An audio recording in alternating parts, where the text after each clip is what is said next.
2024 आम चुनाव में परिवारवाद एक बार फिर बड़ा चुनावी मुद्दा होगा। इस बात में कोई दो राय नहीं है कि यूपी परिवारवाद का गढ़ है। सपा की बुनियादी परिवारवाद की राजनीति ही है।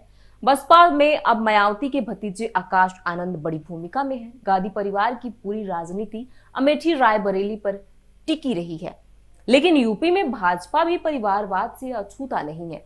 पार्टी में 11 ऐसे बड़े सांसद चेहरे हैं जिनका परिवार भी राजनीति में बड़े पदों पर रहा है या कह सकते हैं कि रह चुका है। तो सवाल खड़े होते हैं कि क्या भाजपा इस आम चुनाव में परिवार राजनीति करने वाले 11 सांसदों को का टिकट काटेगी? क्या टिकट बंटवारे में परिवारवाद के समीकरण को ध्यान में रखा जाएगा? यूपी में भाजपा के पास परिवार राजनीति में 32 बड़े चेहरे हैं। 15 अगस्त को पीएम मोदी ने लाल किले पर 10वीं बार तिरंगा फहराया, तो इस बार देशवासियों को उन्होंने परिवार जन कहकर बुलाया। कहा, लोकतंत्र में एक बीमारी आई है जो परिवारवाद पार्टी है। परिवार का मूल मंत्र है of the family, by the family और फॉर द फैमिली।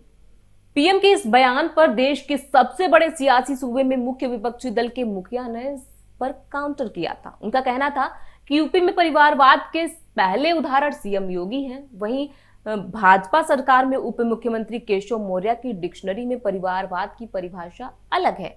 उनका कहना है कि यदि पार्टी में पिता सांसद और बेटा विधायक है तो ये परिवारवाद की श्रेणी में नहीं आता है। राजनीति में जाति और वोट एक ऐसा फैक्टर है जो भाजपा को परिवारवादी पार्टियों से गठबंधन के लिए मजबूत करता है। उत्तर प्रदेश में भाजपा का जिन 3 दलों के साथ गठबंधन है, उनकी बुनियाद भी परिवार की राजनीति पर टिकी हुई है। भाजपा के इन 3 घटक दलों के नाम अपना दल एस, निषाद पार्टी और सुभाष सपा है। ये दल यूपी में क्षेत्रीय और जातीय समीकरणों के आधार पर बने हैं। इन पार्टियों की राजनीति एक ही परिवार के इर्द गिर्द सिमटी हुई है। यूपी विधानसभा चुनाव 2022 में अपना दल और निषाद पार्टी ने पूर्वांचल में भाजपा को अजय बढ़त दिलाने में अहम रोल निभाई थी। अब सपा भी एनडीए में शामिल हो गई है। आइए एक एक करके इन पार्टियों की परिवारवादी राजनीति को जानते हैं और समझते हैं।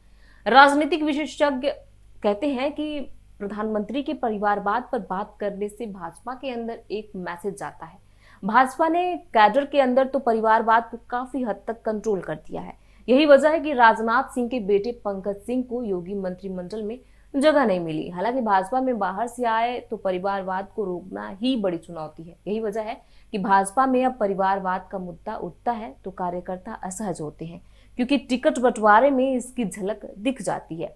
यदि भाजपा आने वाले चुनाव में इसका ख्याल रखता है तो चीजें उसके लिए और बेहतर हो जाएंगी।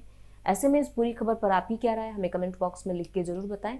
देश और दुनिया की ऐसी तमाम खबरों से जुड़े रहने के लिए देखते रहिए इंडिया न्यूज।